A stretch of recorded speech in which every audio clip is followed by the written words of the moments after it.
2 days in the books, 2 days of work under the belts of the Huskers in Lincoln. And we will find out how the team looks thus far. Of course, not much. Can't make any judgments yet, folks. I know we all want to jump to some conclusions, but a lot of work to put in here over the next 4 weeks. Huskers Live right here at the Voice of College Football. Appreciate you all being here. Leave those comments and questions. Consider the Super Chat contribution to help us grow and build the channel. Greg Peterson's here. Husker Online is the place to be right here on YouTube. Of course, online as well, huskeronline.com, the video source right here on YouTube as well, Husker Online. Greg, I know better than to ask the question, how are you doing? You're going to hear everyone in here in just a second that Greg's under the weather, but he's a gamer. Absolutely. So thanks for being here. Well, you got out there for 2 days. That probably gets the juices flowing again to get back out there. Yeah, we got to see a little bit yesterday, so about 20 minutes worth. But, liked what I saw in that brief amount of time. So, yeah, all systems go from now on, I guess. Interesting thing is that they're doing a split practice where, about 60 guys, more of the veteran guys go first, and then the younger guys, about 60 of the younger guys, do their own practice session after that. So everybody's getting plenty of reps. There's no standing around, and so all the young guys get as many reps as the old guys. And I think Matt Rhule's got a pretty good system worked out there. I know he took a little bit of that from Tom Osborne's book and a couple other coaches that he's studied. And everybody seems like it's going real well for them. And they're spending these first 2 weeks in the dorms, so that's a little bit different for the team. But a little bit of a team growing. Family type of atmosphere where it's pretty much everybody's matched up offense and defense for roommates, and it's a strange mix. You might have a senior defensive tackle rooming with a freshman wide receiver, so that's kind of the mix that's going on. And I feel sorry for the big guys that they're sleeping in twin beds, and those bigger bodied guys, their feet hang over the edge of that bed. So you got to tough it out for 2 weeks. Okay, so it's 2 weeks no matter what. I was going to ask you whether it's 2 weeks for sure, or one of those deals where when the coach says, okay, you guys earned the right to leave, we'll leave. No, they're doing 2 weeks, and then they'll have a week staying at their own house or, their own places. And then, classes start that following week, and then they play. So, it's just for a 2 week period, and they're not allowed to leave campus. So, they're together all the time.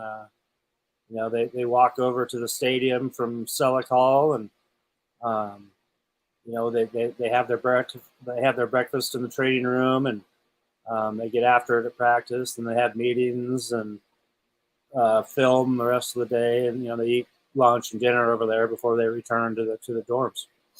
Were they in helmets and shorts both days? We didn't get to see them today, but yesterday they were again today. I mean, after they came out from after practice, but helmets and shoulder pads, shells like they like to call it. Yeah. And I have to say that coming back from Big Ten Media Days, everything that you've said about Matt Rhule in terms of his interaction with people, you're dead on. You liked him. Oh yeah. So I came away from that. I tend to not just listen to what the coaches have to say in particular, and the players are great to talk to as well. But of course, you want to hear from the coaches because they're just more accustomed to explaining things, and you get a lot more insight into the program and how things are run. And I gotta say, And I got to say that top to bottom, the entire conference is impressive when it comes to coaches. Luke Fickell's impressive, Ryan Day's impressive, etc. Yeah. Number of guys. But Matt Rhule, my goodness, on his side session, he just explains everything, tells great stories, wants to talk, tells you more than you even asked. Yeah, he does. Just great stories. Yeah, he really loves football. He loves the game of football, and he loves to coach it, and he loves the interactions. It's strange to see a guy that really relishes interacting with the media the way that he does, and just always so forthwith and really doesn't hide a thing. He spoke after practice yesterday morning, and came right in there and filled us in on some of the guys that are not practicing without anybody asking about it. And unfortunately, while we were all in Indianapolis for the Big Ten Media Days, tight ends coach Bob Wagger had a run-in with the law, and he ended up resigning. So he addressed that right away as well before he started taking questions. This is our Huskers show every Tuesday night, folks. 7 Eastern, 6 Central. We're here every week. We've done this for 132 consecutive weeks. Greg is always here. We appreciate him delivering his analysis. Got to see Greg at Indianapolis last week. That was a good thing.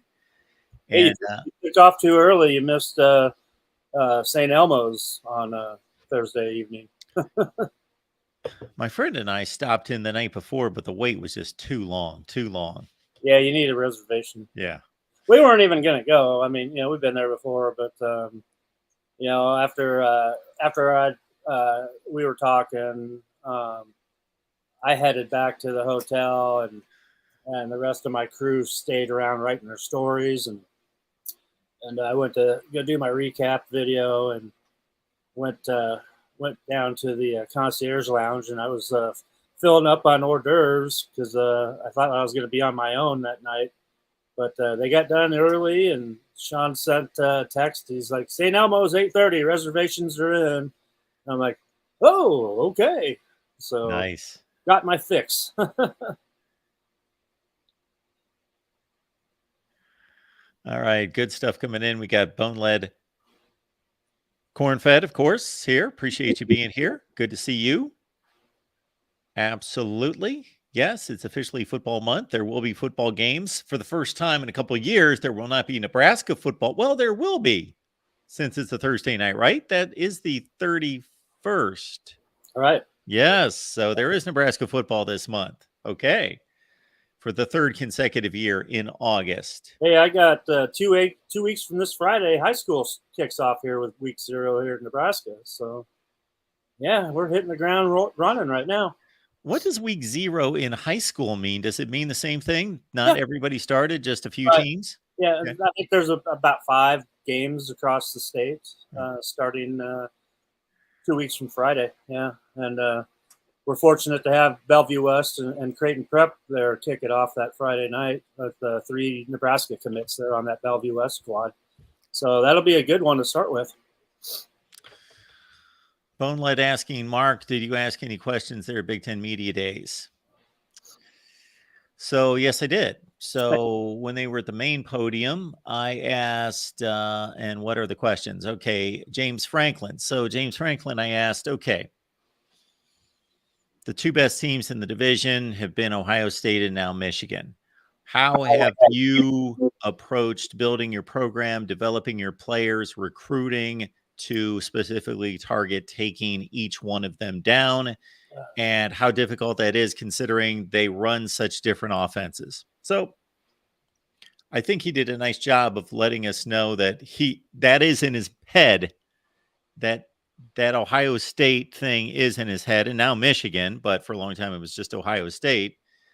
But at the same time, you could tell he didn't want to make it too big of a deal, to make it sound like he's building his program with them in mind all the time. But he did give that away that, we are looking at athletes and thinking about, we got to take those 2 down. Ryan Day. I asked Ryan Day, I said, okay, you want to get the defense better. That's the goal this year. The defense has to get better. So is it a matter of teaching and developing your players better technique, better play recognition, all those things to fit the scheme?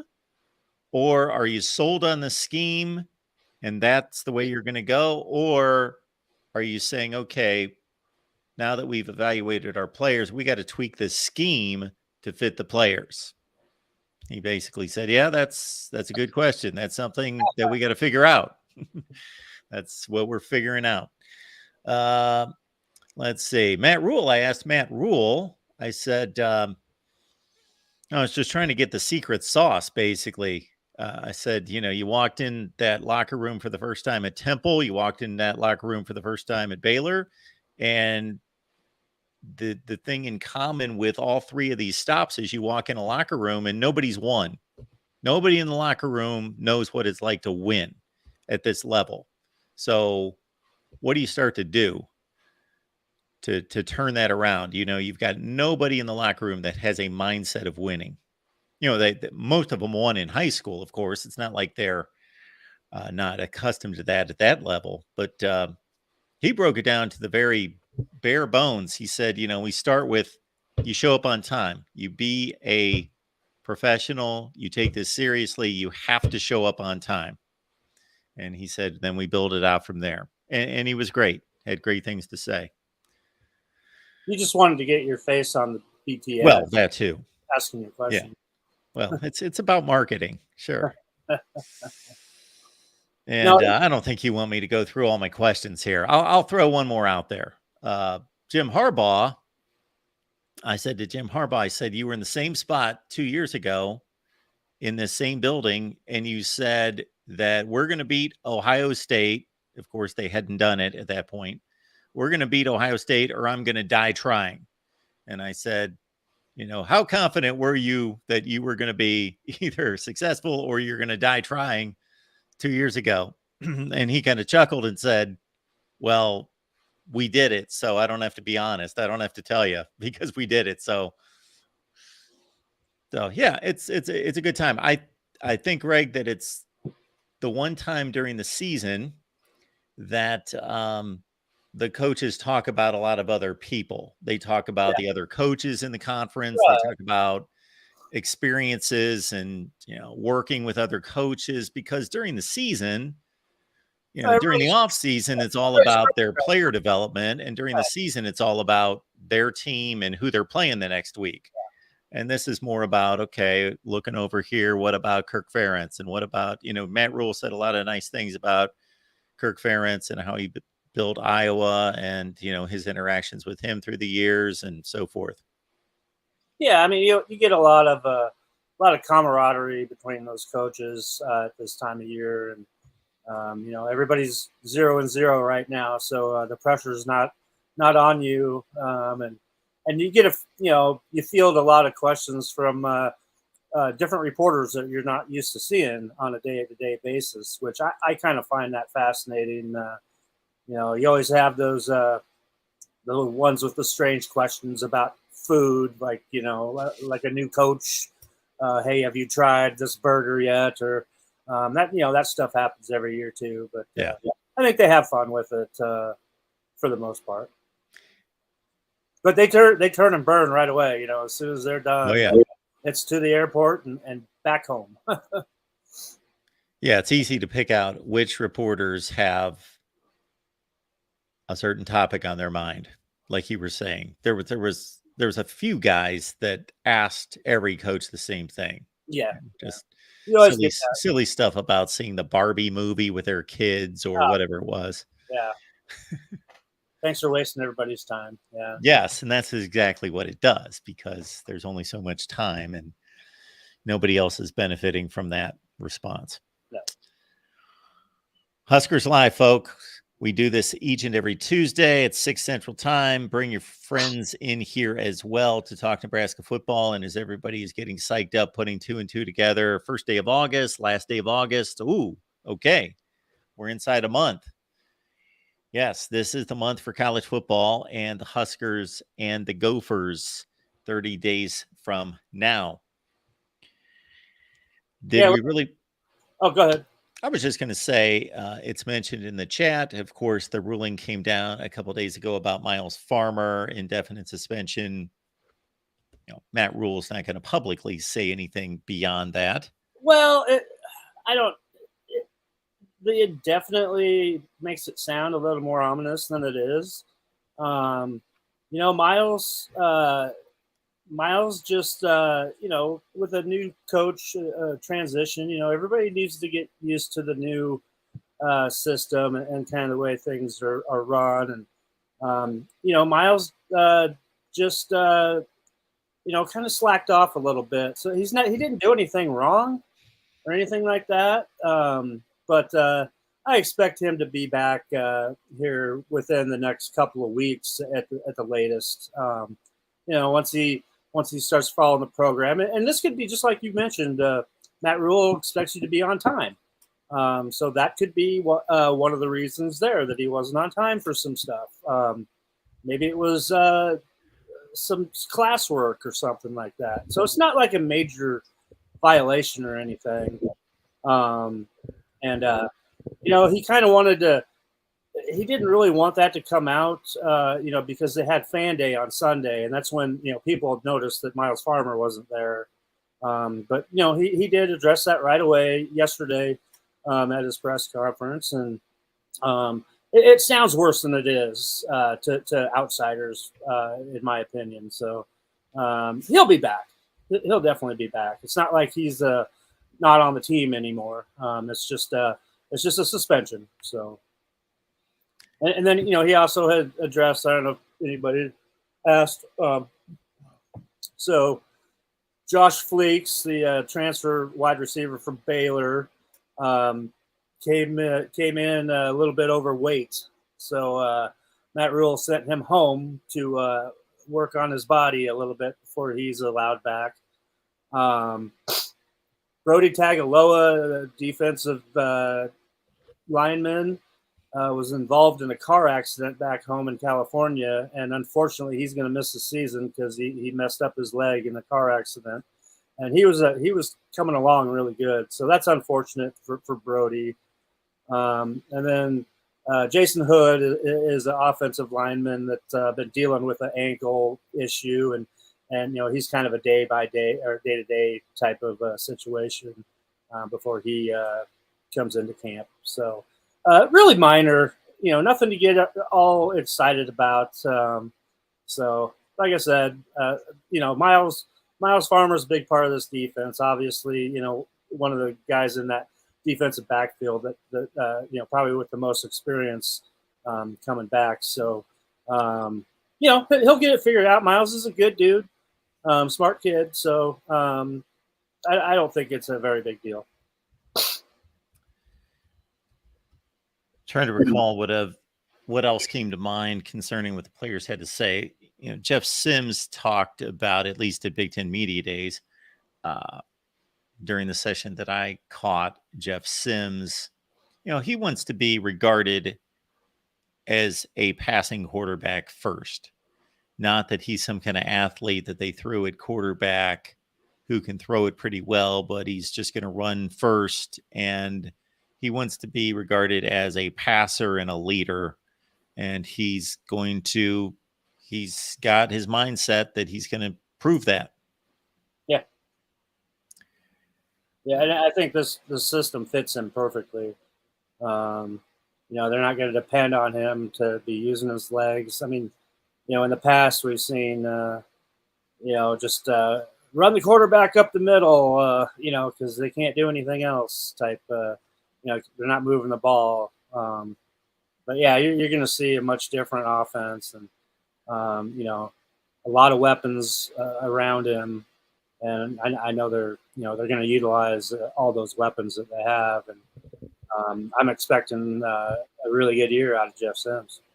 Yeah, that's the other point that Matt Rhule did make about the use of Jeff Sims was he's an athlete. He's going to be used. but we're not going to run him just to run him. No, It's no. going to be done with purpose. It's going to Right. be we want to make that those are going to be designed to be explosive plays that are meaningful in changing the game, not just going to run him for 3 yards, like you said.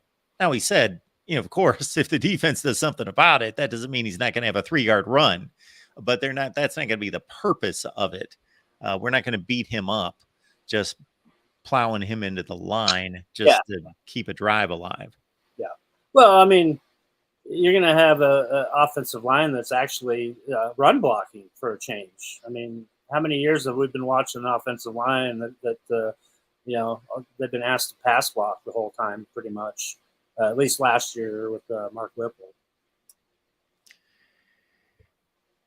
Ethan Piper talked a lot about how quickly, with all these transfer portal additions and true freshmen coming in, that he was pretty impressed that these guys kicked it in immediately. They bonded with the team. They went to work. They acted like Nebraska players, and of course, he's a guy that's been born and bred and ingrained in the program, and has a lot of pride in the program, having been around for so long. And now he, the side session I was around for, said something to the point that he's, kind of sick and tired of losing. And, this is his last stop, most likely. And so it's time to get it done. And that Iowa game was pretty much the first time, he said, that's the first time we tasted a win when there was something on the line, some kind of rivalry, championship, bragging rights, something where we could kind of taste that, okay, this is what it feels like, to rob Iowa of going to the Big Ten championship game and playing in a big game and accomplishing that. So we want more. Yeah. Got to bring that trophy back to Lincoln. So snatched it away from Iowa City for once. Yeah. Like anybody really cares about the trophy, but it is what it is. Bragging rights. I can't even think of what that trophy is off the top of my head. Freedom Trophy. The Freedom Trophy. Okay. Yeah. It might have taken me some time to come up with that one. Does it have like the Iowa state border and then the Nebraska or something like that? I'll have to look this up. I think it just has the team logos on it. Okay. Yeah, I don't make a part of really looking at it too terribly often, because it hasn't been in Lincoln for a while anyway. And first couple of years when they were after Nebraska joined the Big Ten, I would used to shoot some video of it, but I probably haven't shot video of it now in about 8 years. So I know it's got Hy-Vee branding on it, which Hy-Vee is a grocery store here in the Midwest, Iowa-based grocery store. And then there's also a trophy for the Wisconsin game. Yeah, don't even ask me about that one. Okay. Well, I knew this one. That's pretty much meaningless to both teams. Another one-sided matchup for a long time. I believe this would be the Heroes Trophy. Oh, yeah, Heroes Trophy. That's what Nebraska's is. The other one is the Freedom Trophy. Iowa. Yeah. I had it mixed up. Yeah. Well, again, that's how much it means. Yeah, I don't think a whole lot of people would have caught that. I mean, it's fun when you win it after the game and you hoist it up, and then I think everybody forgets about it. We've got our buddy Fangway here. We appreciate you being here. So he's asking about 40 times. Does that get released? No, we're not privy to that, and I don't think the players have received their numbers yet. Ty Robinson was, or not Ty Robinson. Nash Hutmacher was talking today about they don't even know their testing numbers. So, but I'll say this though, that the one thing that really, really stands out is just how good a shape everybody is in. I mean, they busted their butts all summer long in the strength and conditioning program, and like defensive line coach Terrence Knighton said today, our skinny guys have gotten a lot bigger, and our big guys have gotten skinnier.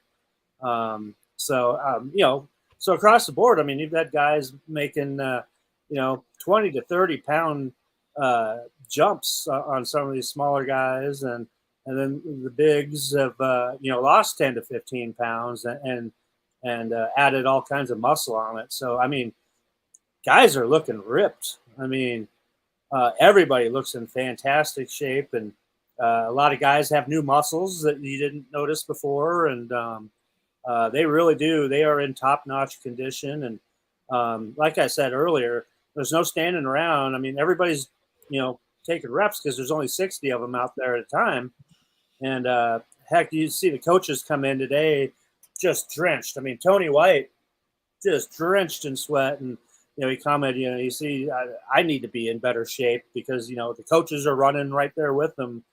So it's just go, and that's their goal, is to be in that kind of.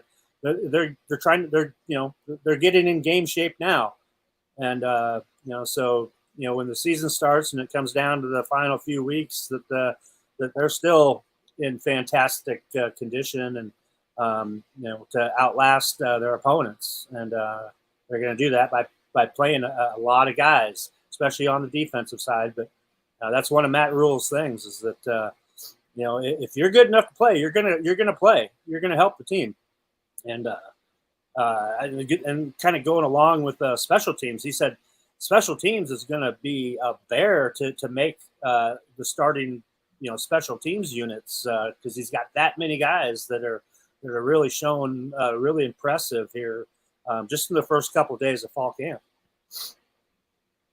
Yeah, I don't think most of us truly appreciate that.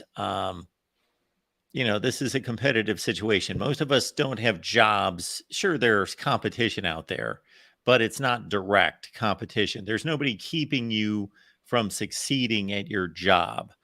Whereas with this situation, of course, there's somebody across from the line of scrimmage who is directly trying to defeat you, to make you fail. Matt Rhule made a comment about, he said, we can't waste time. We got to be moving every minute. We've got to make the most of every moment. He said, when I'm on the beach with my family and people think I'm on vacation, I'm not on vacation. I'm on my phone all the time.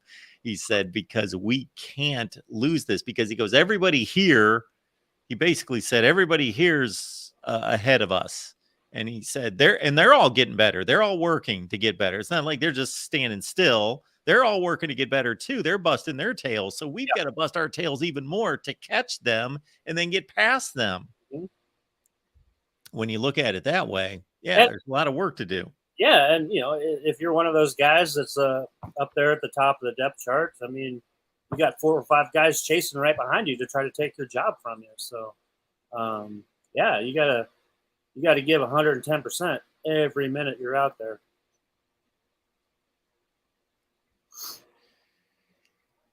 And the competition is huge, I believe, as well, because if you're by far the best player at a position group, sure, the coaches can motivate you. They can do things to try to get the most out of you. But if you're by far the best wide receiver in the room, that's why when you bring on great player after great player after great player, and they're not great players yet, but great talent, pushes each other. Yeah. You can't get comfortable. You can't assume that you're going to be starting or getting the targets or getting the reps. So obviously he's pushing the whole competition. Oh yeah. I mean, you'd probably say darn near every position out there is a competition, and nothing's set in stone, maybe besides the Jeff Sims as quarterback. But I mean, it's brutal competition, and the players are thriving on that.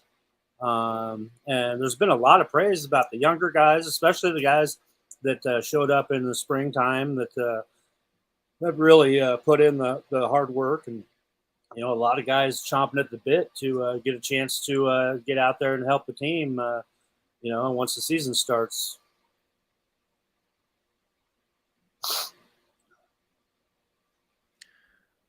All right, folks.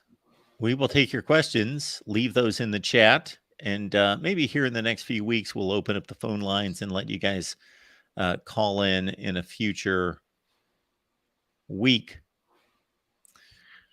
Bill is asking, any feel for how good Ben Scott will be at center? I think he's going to be really good. You know, who was it yesterday that was talking about him?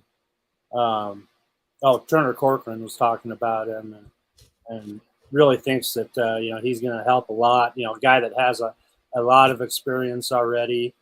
And knows the position inside and out, and has looked really, really good in camp. So, yeah, I think he's going to be a blessing there at the center position. That's the nice thing about some of these, transfer guys that have played a lot of ball already. Billy Kemp has stepped right in and become one of the biggest vocal leaders on the whole offense. And has really taken over that wide receiver room.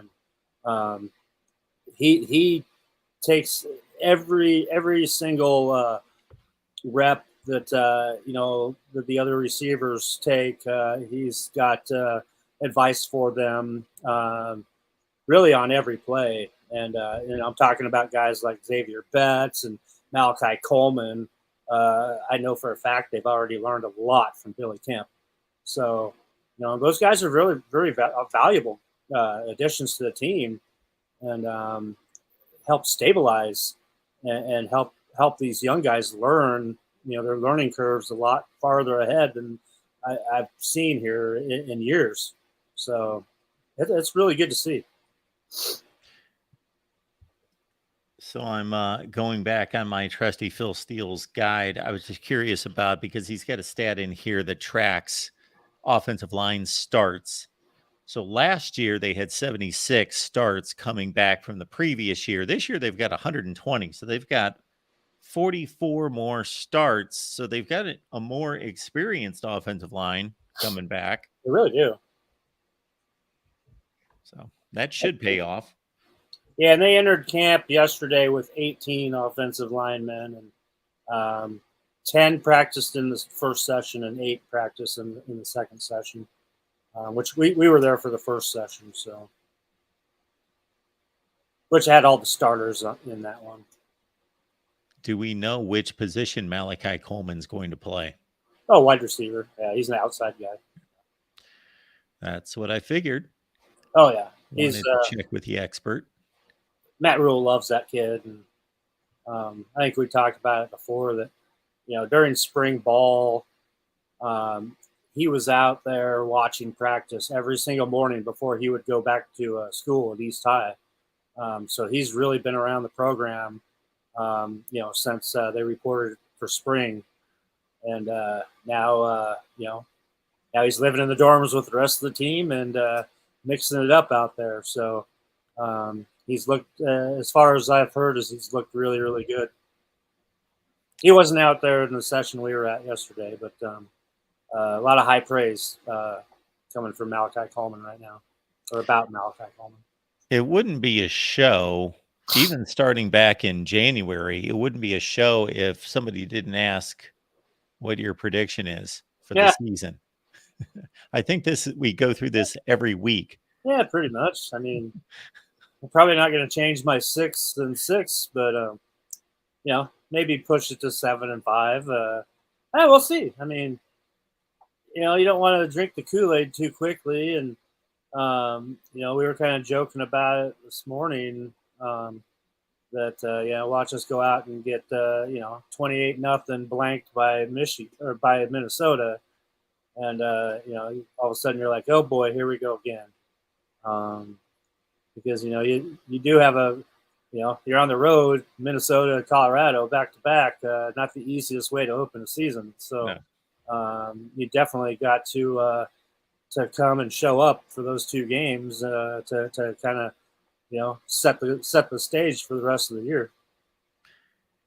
Yeah, the Big Ten is playing more conference games in week one than they ever have, so it's not completely uncommon. But usually the Big Ten and other conferences have played the 3 non-conference games, and then you go right into the conference season, and now they mix it up a little bit. And so we've got a few teams playing conference games to start. Nebraska, Minnesota, Ohio State, Indiana. There might be one other game out there, maybe. But obviously, most teams start outside the conference, and Nebraska now for a third consecutive year is starting with a conference game. Yeah, and I think last year at this time I was excited because I pretty much thought that Nebraska would beat Northwestern and start off on a positive note. But we all know that didn't happen, and so it's the flip side that now you start in a hole 0-1 in the conference, and before you go play your cupcakes. So. It's a double-edged sword. The difference between if they go out and don't play well and lose the first game, and they could play really well and lose the first game, but if they don't look that great and they lose the first game, the difference is, of course, with Scott Frost, we were looking at year 5 last year, however many years he lasted. 2018 through 22 was that 5, I think, 5th year. There's a big difference there versus, okay, Matt Rhule has succeeded elsewhere, number one. Number two, this is his first game. This is his first season. I think people will be disappointed if they have a losing record, if they go to a bowl game. But I think it's understandable that sometimes it takes a coach a year or two to get things turned around. Yeah, it does. I mean, the when you do see a new coach come in and win right away, that's usually a little bit fluky. Something strange happened, but it's been done. But usually it takes a little bit of time to build your culture and get everybody on the same page with what you're running and everything. But I mean, you heard Matt Rhule in Indianapolis. I mean, he preaches culture. And if you listen to other coaches talk about Matt Rhule, that's always one of the first things that comes up is that the culture inside his programs are impress everybody across the board. And that's what he's all about. So, and I think that also, like the defensive scheme, they're going to win games on defense. That's their plan. With the defense that they're playing now, with a 3-3-5, it really it lends guys to be able to play freely. And the biggest thing that you notice is that they're running to the ball. I mean, they're playing fast and they're running to the ball, and that's what you got to do on defense, especially in the Big Ten. So that is one of the biggest keys that they've all bought into, and you see the interior guys that have really, like I was saying earlier, look like in phenomenal shape. They've added a lot of muscle, and maybe it's kind of weird to say that Nebraska last few years has been on the average a little bit too big on both lines, which is weird, but really averaging like 10, 12 pounds more than the rest of the Big Ten.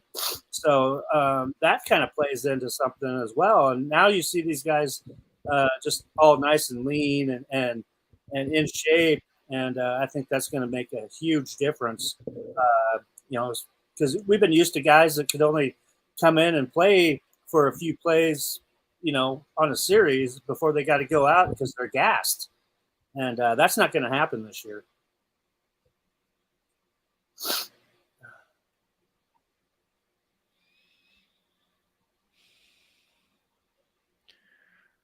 All right, folks, we appreciate you being here. There was a question about the defensive line. I don't know if you have any thoughts about what the defensive line is going to look like. I think it's going to be phenomenal. Like a guy like we heard from Ruquan Buckley today, and he came in out of shape and he looks phenomenal today. He's really made a big jump up there into that top group of the defensive line.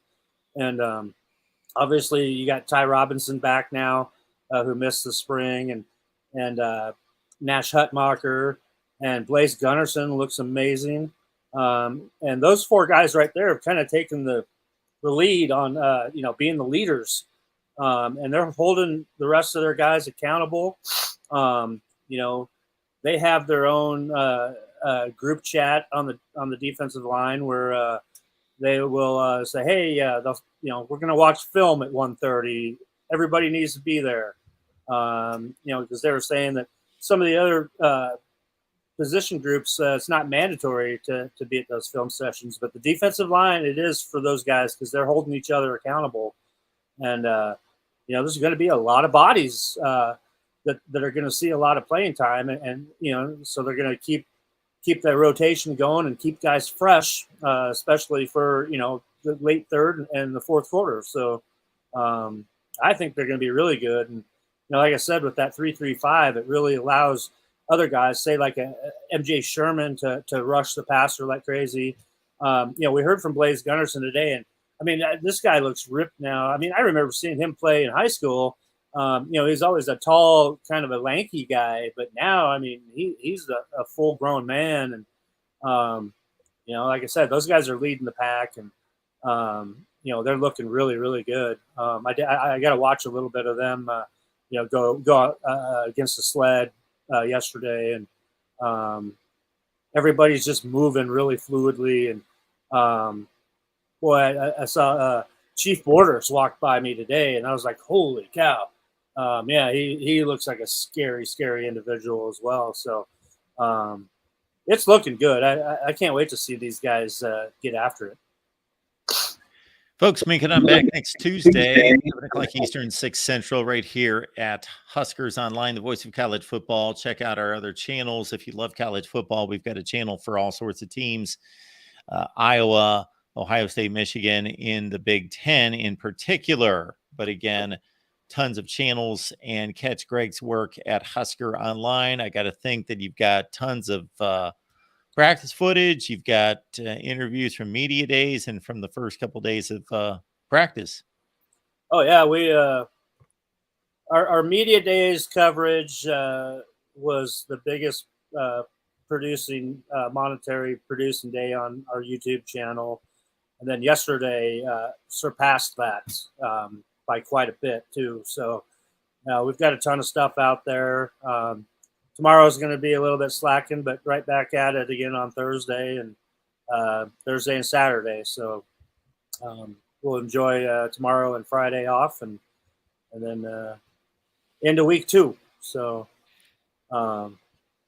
it's rolling right along. And I also saw so another interesting thing is they have they've been working on the new facilities that everybody knows about, and they got the new grass fields, the new grass out there and stuff. And so yesterday was the first day they got to practice on that, and they loved it. And then the facilities, the locker rooms, weight room, they're counting on that to be done before they have their first home game. Hopefully it's sooner, but Matt Rhule kind of joked this like, yeah, he gets it all the time. Players like, Coach, when are we going to move into the new place? And and then Trev Alberts told us there at media days as well that there's going to be a meeting coming up here in September about the stadium renovations there for the South Stadium and everything. So that'll be really cool. That'll probably happen during the next off season, but that'll be cool when that's done. And one of the SIDs, Matt Smith, showed me a picture he took of the new media room that we'll all be using, and that's going to be outstanding. We'll all have our own workstations in there, and dedicated interview podium set up, and all the quality is just going to get a lot better from here on out. Just going to make life a lot easier for everybody. And You just kind of, you had to start thinking, it's like, well, you know what? We're never going to be up 6th floor of West Stadium anymore for our press conferences and everything. And the only thing that we'll have to go up there for is our pregame media meal on game days anymore. So that'll be nice, not having to go up there, and everything located in one central area with all the bells and whistles. So can't wait for that to get done. Folks, make it back next Tuesday, 7 Eastern, 6 Central. Huskers live right here at the Voice of College Football. Greg, I appreciate you making it tonight. No, you don't feel well, so plenty of liquids. Get those fluids down and get some rest. Yeah, we'll do. It was funny too this morning. Walk in there for to go set up for post practice stuff, and we're still using the concourse there in Memorial Stadium, and which is right next to where a lot of the construction's been going on. And we come around the corner, and to go to the usual podium for the coaches, and that's not even there because there's a guy cutting through the wall with a cement saw, and smoke just billowing out, and and sparks flying everywhere. So it was like, oh, so it was down the hall, and you could still smell that pretty much the whole time we were there. But yeah, it's getting done, and it's going to be a really, really impressive sight to see when everything is all done. Folks, we get a live call-in show coming up in about 25 minutes. And of course, there's so much going on with realignment in the Pac-12 not cutting a deal as was expected to be announced today. So much to talk about. Join us over on the main channel at 8:15 Eastern. Yes, shocker for sure.